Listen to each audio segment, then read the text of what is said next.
Alright, welcome to lesson 10.02. Here we're going to create what's called a slope field of a differential equation and use them to sketch the graph of a particular solution.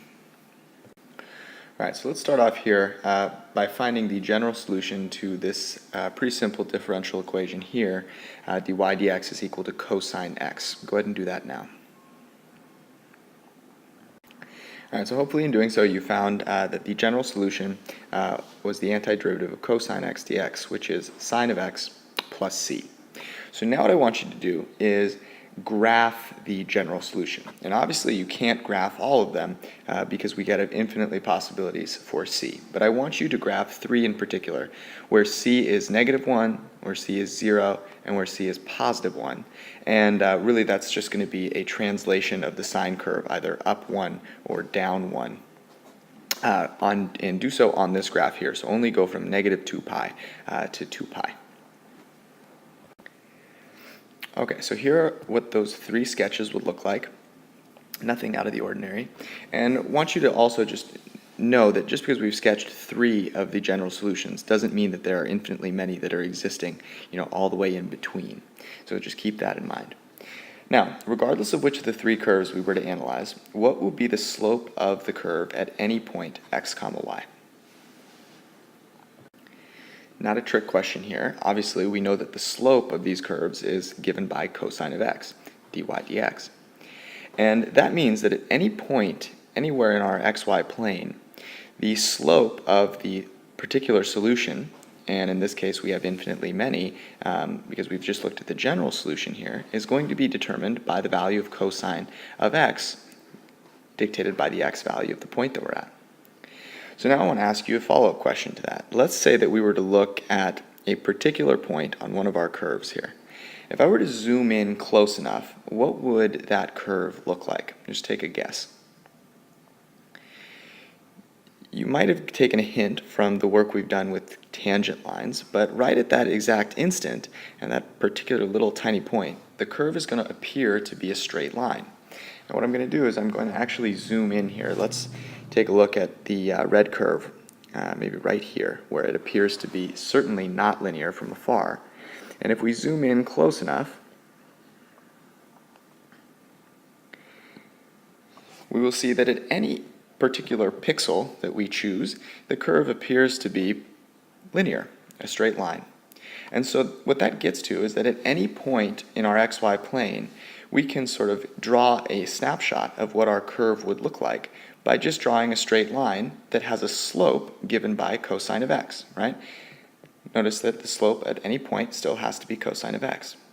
And if we do so, this will create a bunch of these little tiny line segments all over our graph that will dictate what the slope of our particular solution would be if it went through that point. So let's actually go ahead and do that.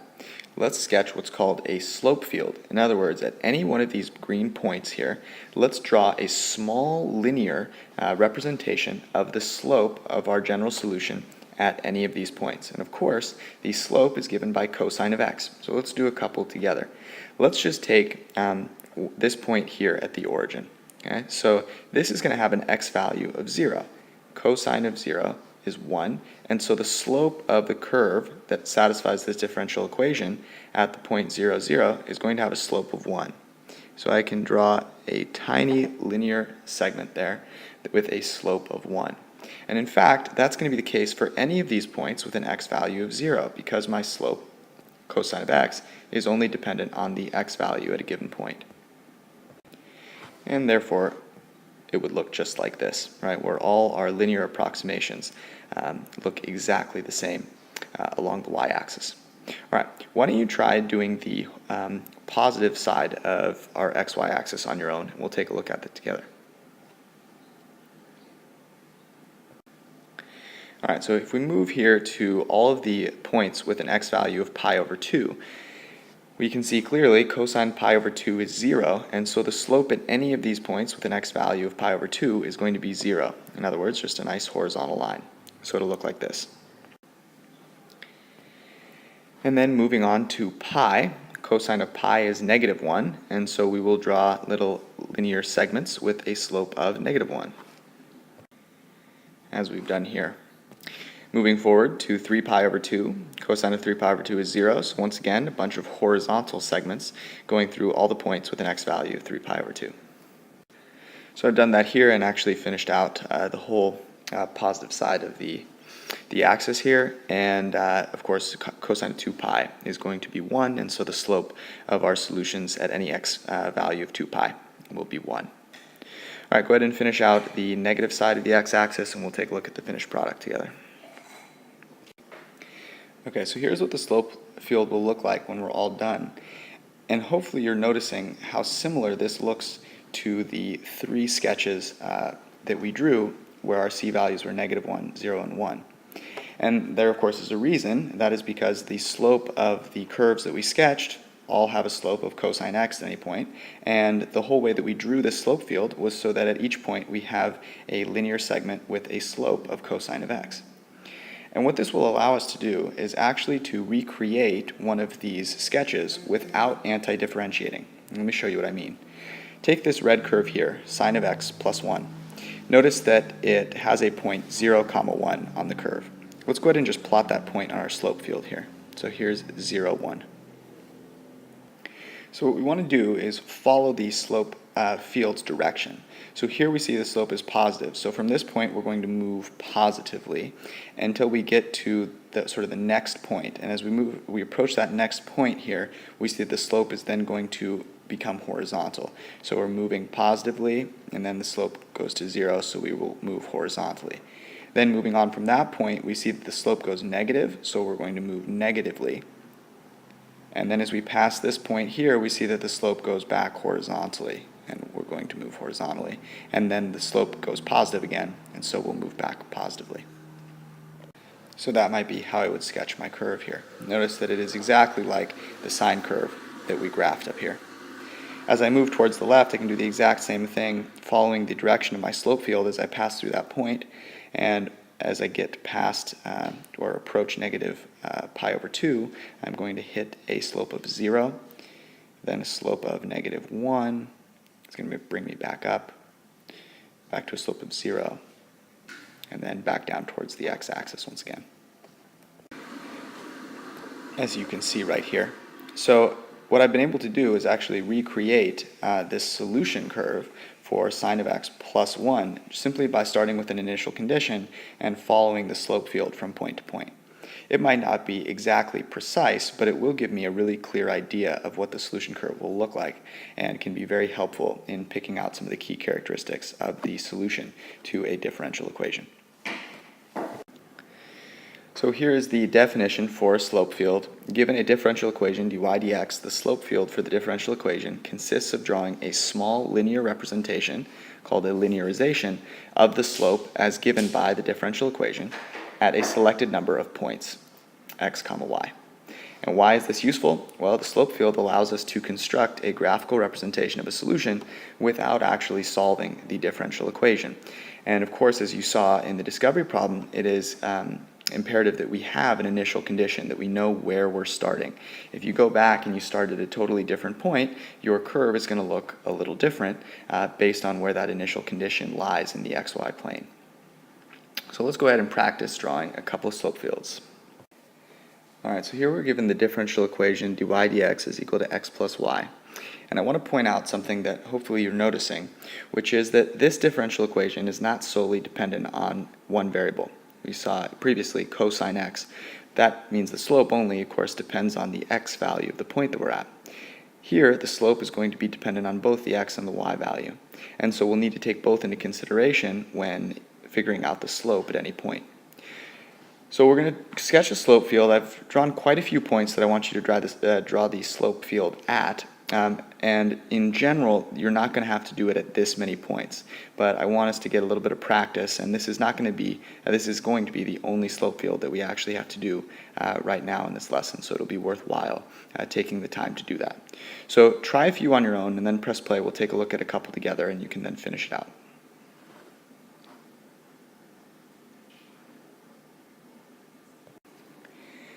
Alright, the best way to go about doing this is in orderly fashion, and I like to set my y value or my x value constant and sort of go through. So I'm going to start with a y value of 3 and work my way through, and that way I can make sure that all of my linearizations are correct relative to one another.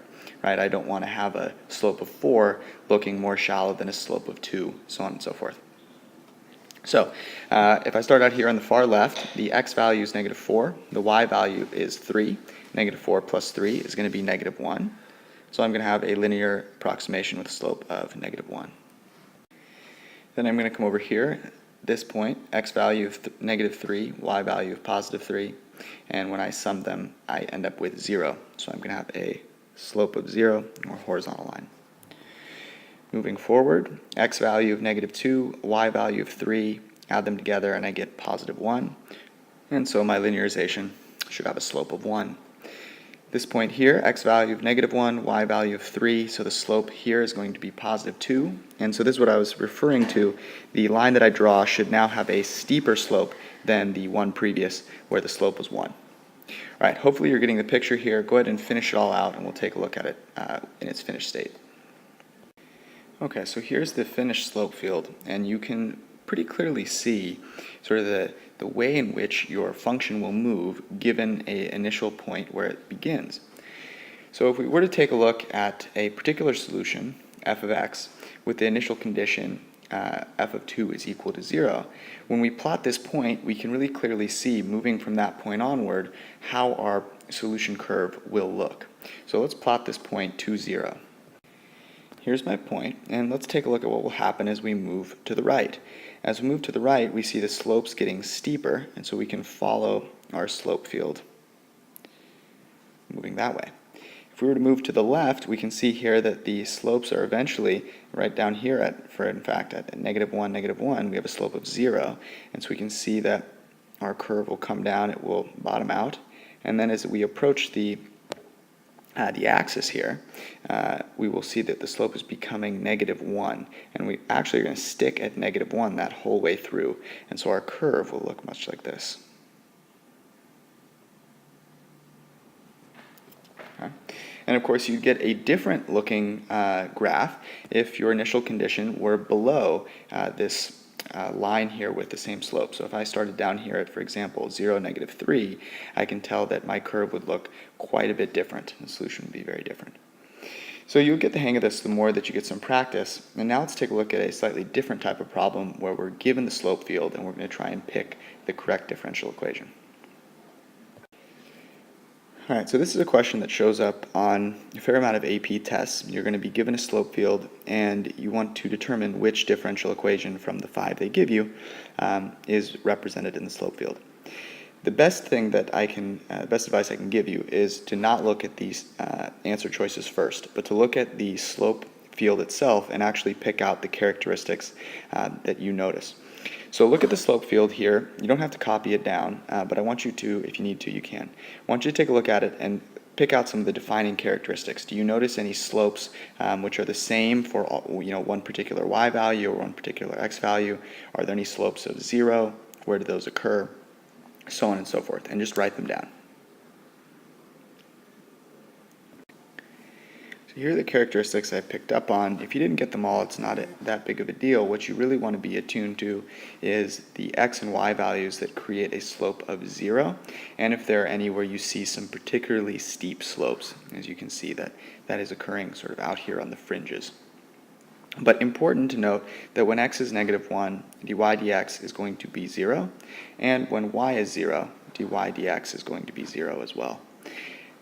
What might help us then further whittle down our answer choices is noticing that over here, when x is less than -1 and y is greater than 0, we have negative slopes. Down here we have positive, over here we have negative, and over here we have positive slopes. So let's go ahead and take a look at the answer choices. I'm going to unveil them, and I want you to use these characteristics to try and at least eliminate a couple of answer choices.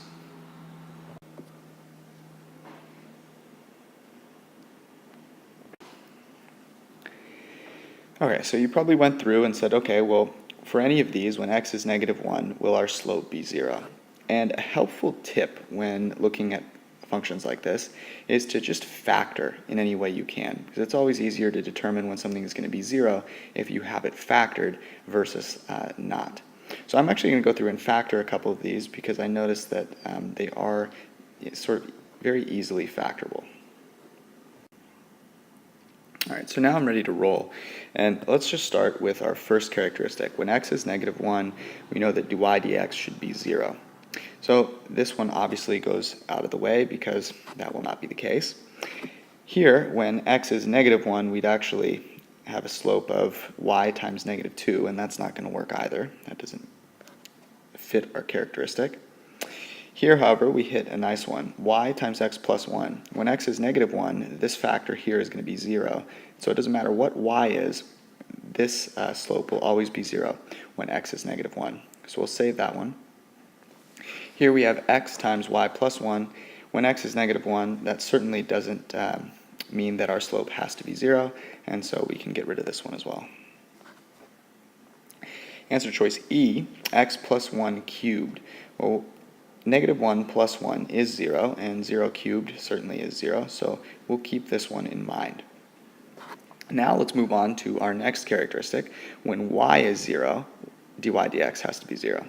So we only have two answer choices left, C and E, and let's look at E first.